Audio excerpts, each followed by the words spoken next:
Thanks for having me. No, thank you so much for I've coming. seen the room in your when you have your unboxings and stuff. Yes, I haven't done them for a long time. I like it. It takes a lot of time and I don't know, room in my head to do it. And it's like I have to research about this song a lot, feel comfortable to what about I'm about to say, and sort of like it's always about I need to have either the makeup done or the dress or something like that. And it's just I've put so much pressure to do that now when I'm doing it, it gives me anxiety. So I haven't really done it, but I don't know, people really like it and people really remember when I do it. So it's like, should I do it? But yeah, I miss doing it, even though it's a lot of pressure on myself when I do it. I guess this is almost a format of you sharing music that's not behind the deck. Well, you are behind the decks, Yes, but it's exactly. in a different space. Yes, so thank you very much. Thank for you. having me. What have you got for us?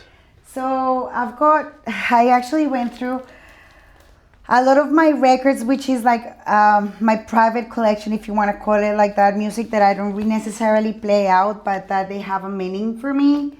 And usually it's with my mom, my dad, and my childhood. So we can start with this one. So this one is Perez Prado. So I actually had a dream of becoming a burlesque artist. When I was in my early 20s, and I remember listening to a lot of cha-cha-cha and mambo, and I was so in love with Perez Prado and the song Muchachita, but I figured out that there is a lot of versions of this song, and this one is a very fast version of it, but it's still pretty good. So let's see, I might actually put it to the part that is not too fast. All right, let's have a look. Okay.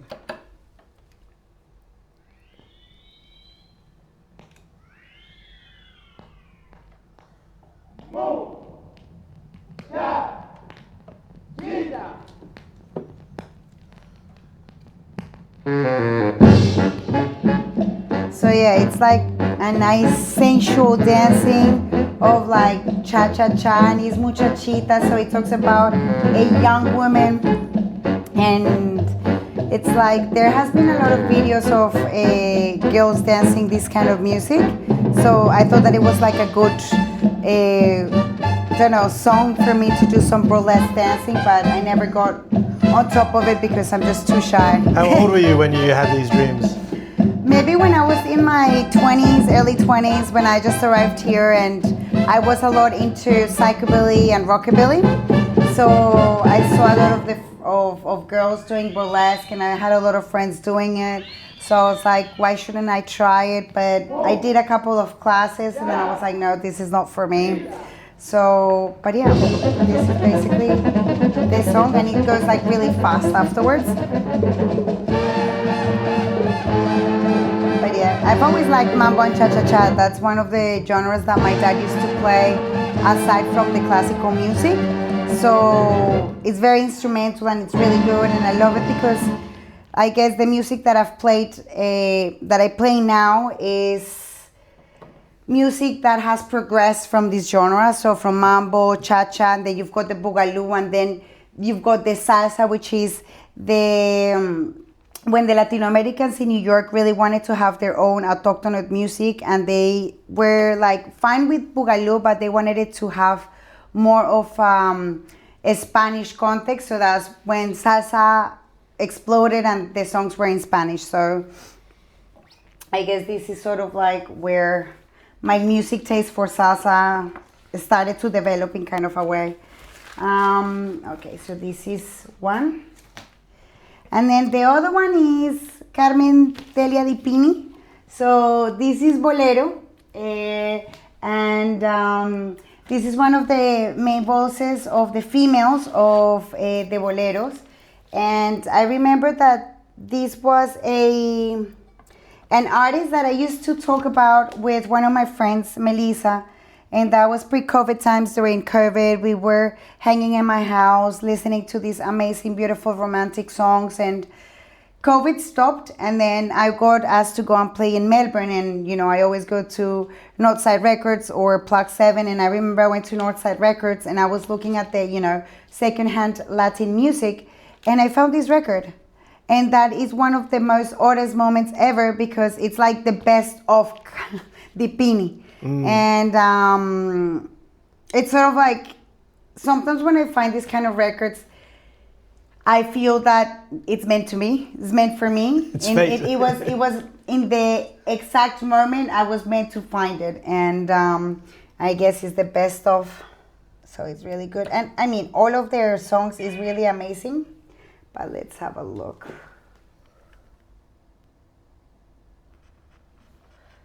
Okay.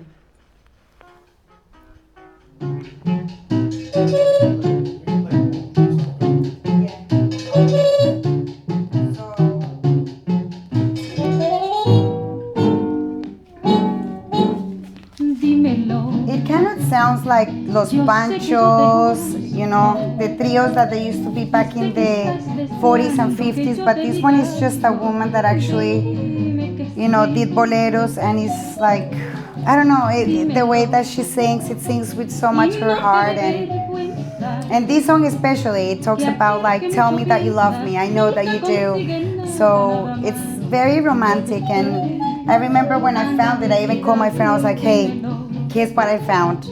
So yeah. It was a meant to be record for me.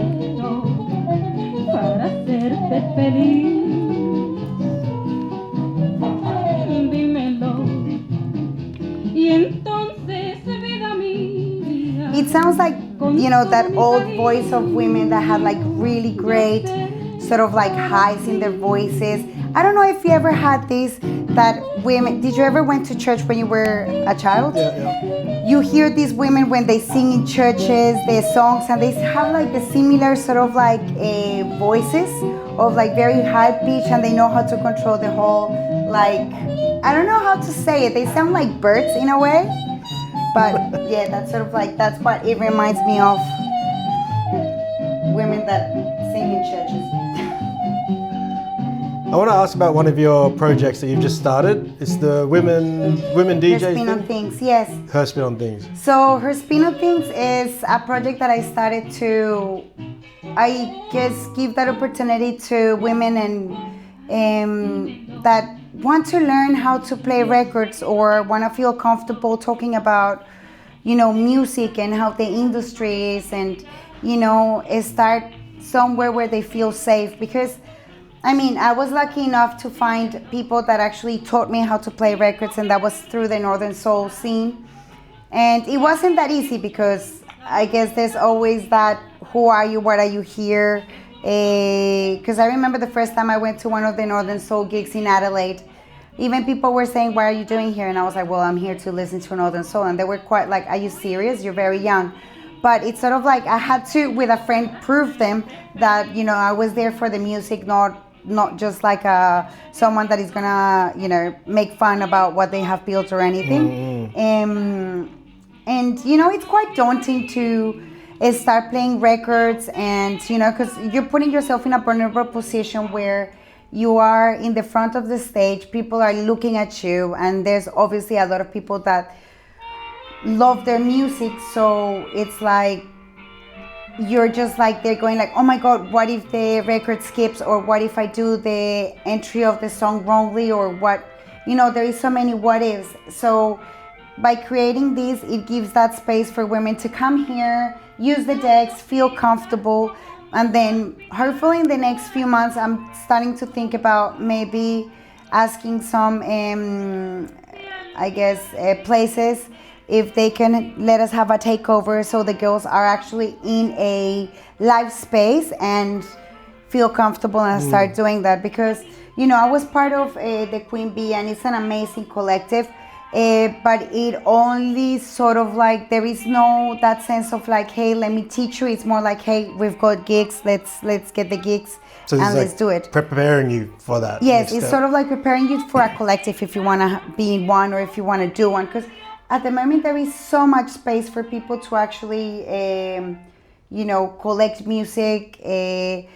like I feel like Sydney needs more of this, more of organic music, more of people that really enjoy the sound of music and they can share it, because I feel like it's very much electronic nowadays. And look, I love electronic music, etc., but I feel like we need a bit more of organic music. So that's my way of like, you know, being like, hey, there is some Empowering organic the music. Yes, community. empowering the community, and that way, the more different music that there is out there, then people will be like, okay. So the whole point of a DJ is actually showing you music that you didn't know existed but you wanted to hear. That's the whole point of a DJ, and that's what I like to do. So I want to make you dance to something that you've never listened before, but that you knew that you needed in your life. So that's that's like my motto to do it, to show people that there is so many different rhythms, and that, you know, you don't have to just stay in the electronic, but you can still enjoy different types of music. Yeah. Sometimes people just need to be taken by the hand and show, shown. Yeah. hey, The ears are open. listen, exactly. And well, this record, it's one of this is like a story that is pretty much, is not sad, I guess. It's sort of like it happened.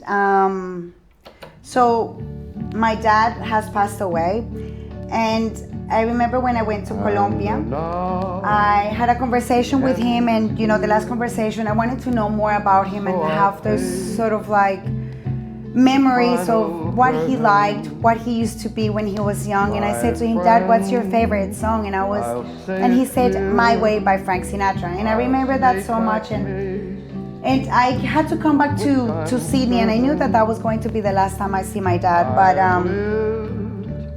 so the day before he passed away, I had a moment where I was listening to music and I was feeling very sad and very depressed, and I was, you know, thinking about my dad so much that I was going through my records. And I had forgotten that I had this record, the Frank Sinatra My Way. And without knowing it, I just went like, you know what, I'm just gonna listen to this record, and I put it on. And I remember I had a feeling that I was like so sad, and I was crying through the whole record listening to it. It was about 4 or 6 in the afternoon, and I guess a few hours later my mom called me and she had told me that my dad passed away. So this record, I feel such a big connection, because without knowing that my dad was in his last breaths, I was able to have a connection with him through music. And this song is pretty much it's pretty much a song that I will always cherish, because I guess it tells the story of my dad, that at the end of the day he lived his life at the fullest, and he enjoyed it, and, you know. But yeah, it was a very great moment that I had with my dad. And yeah, that's one of my favorite songs. And not remembering that I had this record and putting it on that day, it was like, yeah, it was like a next level sort of like connection with my dad. How did your dad or your parents influence your music taste? My dad especially. My mom not so much, but my dad, I remember when I was young, he bought me the first cassettes, and they were the Beatles, the anthology. And he was telling me about the Beatles and about, you know, John Lennon had been killed in the Fifth Avenue, because I used to go with my parents a lot to New York. And then I heard about the story of John Lennon, and I remember as a little girl also writing letters to John Lennon, and also burning it, thinking that he was gonna, you know, see my letters in heaven and stuff like that. And so a lot of these things, another song that I have is actually from the Beatles. And even though I don't have Norwegian Woods, I've got this one, which is Revolver, and the song Tomorrow Never Knows is a song that I really love, because I remember as well because I used to travel a lot with my parents to the States, and in this airline, Colabianca, they used to have a channel that you could listen to in the plane, and the channel was like only the Beatles.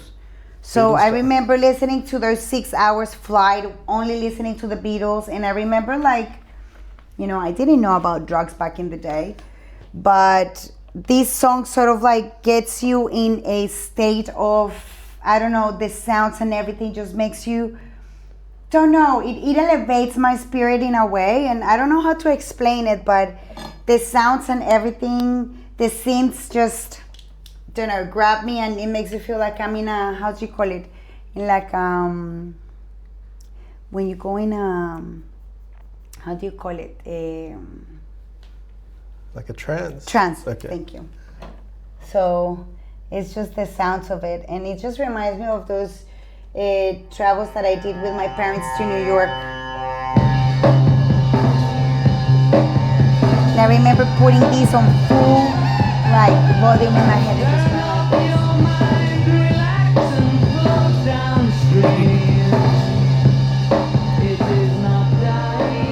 So yeah, my dad was one of the biggest influences in my life for music. His favorite music kind was classical music. And I remember when I was young, and he used to put it all the time. When I used to wake up, he was there with his music out loud, walking around the house. That was his exercise, was walking around the house for an hour, listening to classical music. I used to hate it. But now, being 36, 37 now, it's like I can't wait to go to the next classical concert. Okay. Because in somehow that sort of like brings me of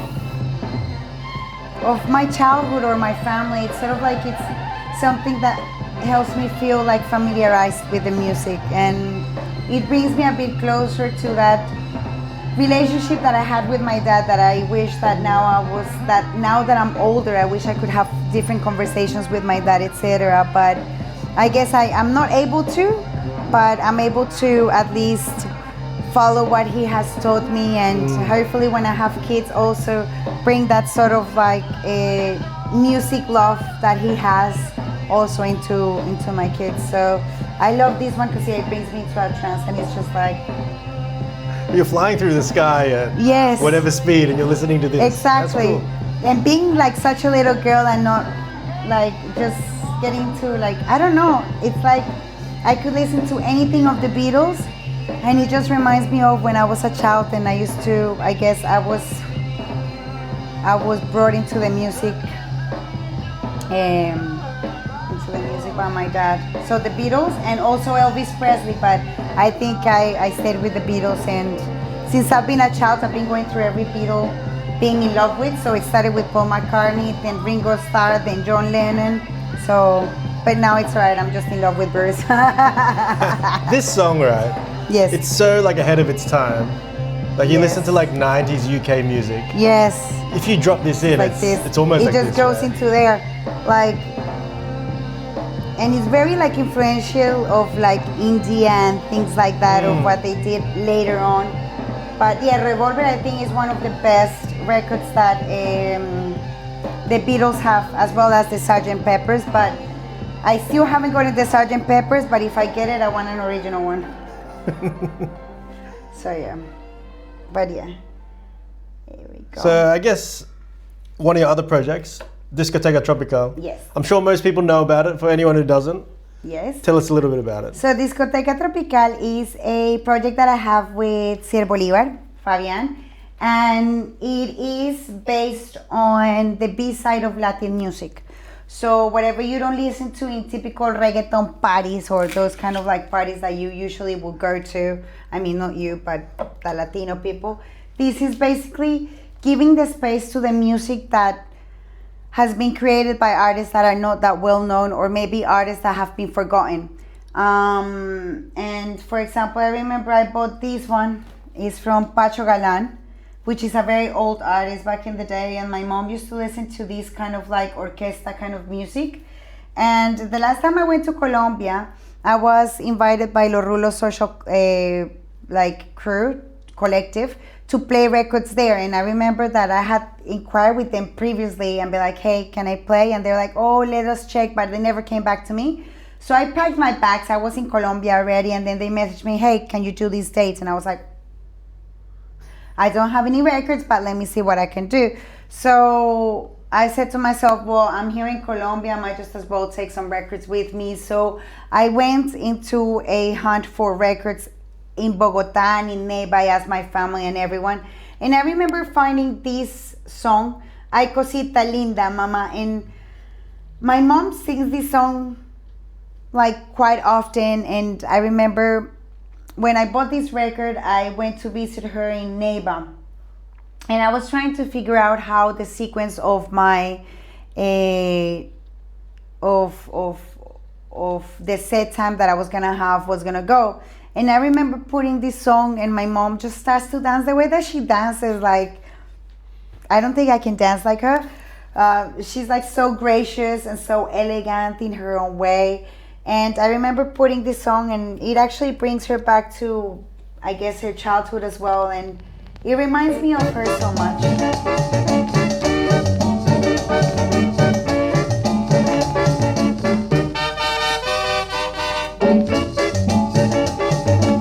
And yeah, it's one of those songs that a lot of Latin Americans know. Ay, cosita linda, mamá. Al pie de tu ventanita rosada. La, la, la, la, la, So yeah, Discoteca Tropical started like 2 or 3 years ago with wanting to showcase that kind of music that is not heard every day here or anywhere.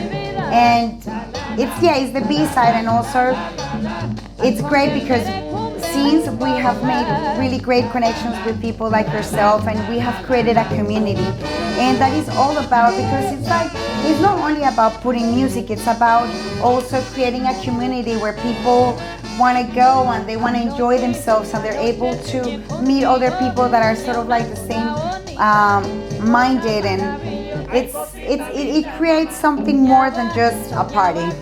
It's a community, and I think the need of us wanting a community, we've made that. And as well, it's her spin on things is all of these projects come out because of the personal need of wanting to connect with people and wanting to connect with communities. So I think it's just a good way of connecting with people is music. And I have, through all my life, that's something that I have been able to see, and I've been able to be part of, because I remember I started listening to punk when I was when I was 14 and till I was 18, and I moved here and I started to listen to psychobilly, and then I got into Northern Soul, and then I got into the B-side of Latin music. And through all of this like journey, I've been able to meet different kind of people of different kind of backgrounds, different kind of as well places around the world. And I've been listening to so much music that now I've got like so much music in my head that I could be like, oh my god, this song could go really well with this kind of music. And you know, I remember when I was a child, like when I was young, and people were like, oh, you're not a punk because you're listening to this kind of other music. But it's like, I'm happy that I didn't go that way of just being so concentrated and listen to this kind of music, because now I've got knowledge of different kinds of rhythm that I know could work together, and that, you know, I don't know, being able to appreciate a lot of different kinds of music also makes you like being a person that is like a world citizen, you know, not only from just one exact part. So yeah, music is been like the foundation of my life, more so. Yeah, I think about some of my friends, and it's all like, no matter where I've worked or something, it's always music. We'll always go to gigs, and they're the people I hang on to over the time. And it's really good. Like, it's not, and you don't only talk about music. You talk about life experience. It becomes more than just the music. And that's the love of all of this, because people that appreciate music kind of like appreciate life as well. So it's sort of like, it's a good avenue to meet people. I think so. Which is really good. So yeah. Cool. And let me see, do I have another song? Oh yes. Well, this one, I mean, I know this, you said 5, but this is my if you want to do 7, whatever. I've got 6, because this one is more that I love this song, because this is from Joey Kua, and this actually talks about the life of Harlem, of back in El Barrio, back in New York, where the whole the life of a Latino, how it used to be back in the day before it all was salsa, and when it was Boogaloo, where people were not as where the barrio was still being constructed, because back in the day Harlem and everything was in very decay state. And this song actually talks about the barrio, talks about how life was back in the day, and it's a very like I really like it because it talks about the whole life back in the day. Let's see if it goes through. Come on. I think I've heard you play this. Yeah.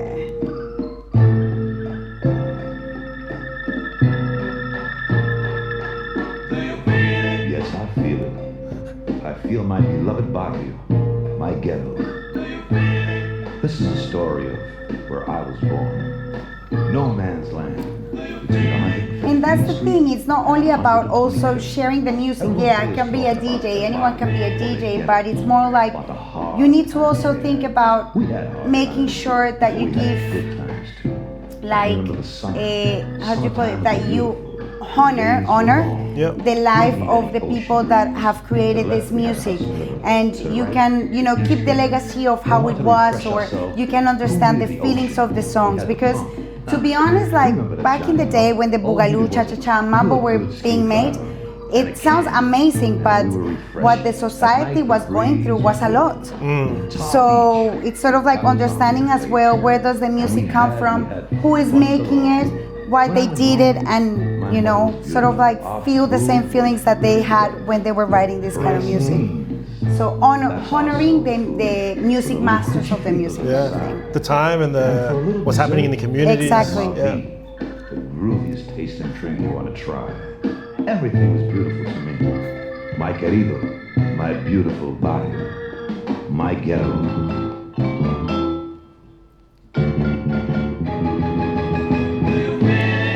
Yes, I feel it, but I feel it in another way. I feel the pressure that keeps us down. Yes, I feel it, baby, but I feel it in another way. And look, I used to be back in the day very much into, you know, it has to be original, it has to be this kind of pressing, etc. But now that I'm like a full-time DJ, or I'm doing this, look, I like to have every once in a while, buying myself really good records that are like, you know, a special edition, etc. But if I find something that is a reissue that I love, I'm gonna get it. Because at the end of the day, I'm being able to show that music to someone that has not heard it. So yes, I understand record collectors. I am one, but at the moment, because I am actually like playing so much, my whole goal is actually displaying the music that I love to people. And then I guess with the years, hopefully after, I guess, don't know, doing this in 5 years, maybe I'll be able to buy, you know, the Joey Batan originals and all of these kind of things. But at the moment, it's like, I love music, but I don't justify paying $300 for a record. You could buy like 5 records with that money. Exactly, and I'll be able to then display that kind of music to people. For me, They'll know about it, they get educated. exactly. For me, it's more about educating people with the music that I'm able to bring to them. Not sort of like, not building my ego to say that I've got this I got the first press. original. No, it's sort of like building a culture outside of what I have to people.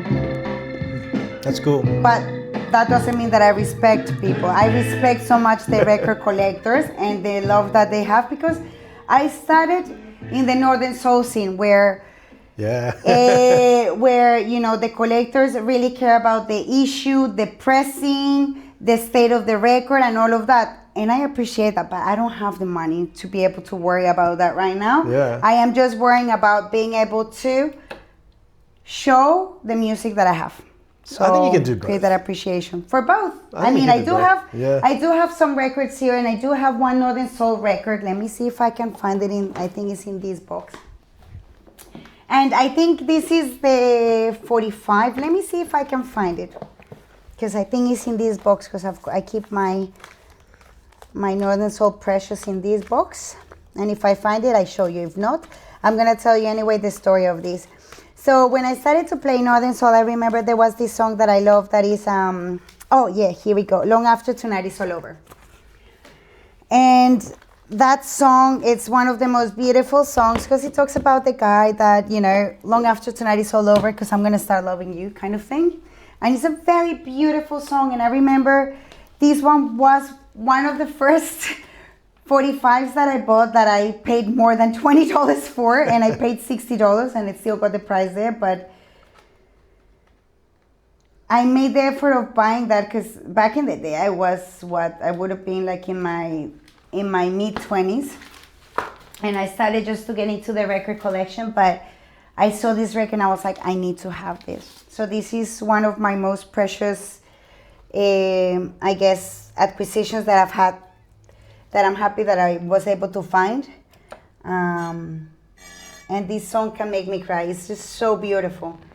It's just, yeah, the feeling of this guy, you can just Tonight with you. listen. And there's a lot of different versions of this, but this is the one I that I have really learned love. what my lips are for, and darling, now that I've kissed you, I am craving to kiss you more. Let me tell you, long after tonight is all over, long after tonight is all gone, I'll be yours It's so beautiful. forever and a day. I know, come anything that may, you'll always be Just everything. everything to me. Yeah, here in my arms. So yeah, that's one of my first ever Northern Soul collection pieces. Even though I imagine there will be like other different, different pressings, etc. That will be more expensive, etc. But this is very precious because I remember finding it and I was like, I don't care how much it is, I want This is it. And I've got another one that I would love to buy, but that one is like 600 pounds. So I cannot really justify that. Because that record that is like, Oh Boy, that's the name of the song, it basically has never been reissued. So there is just like, you know, really small batch of what it was done back in the day. And yeah, I've only been able to hear it once, and I know that's Jack in Melbourne has it, and I always say to him when are gonna sell me that record, but I know they won't, because those are the kind of records that they will never get rid of because they're so special.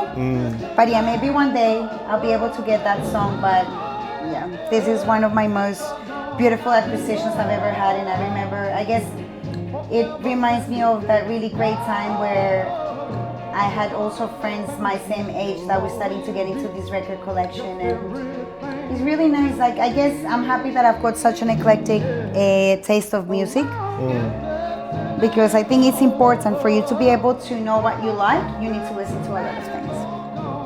Cool. So, yeah. Awesome.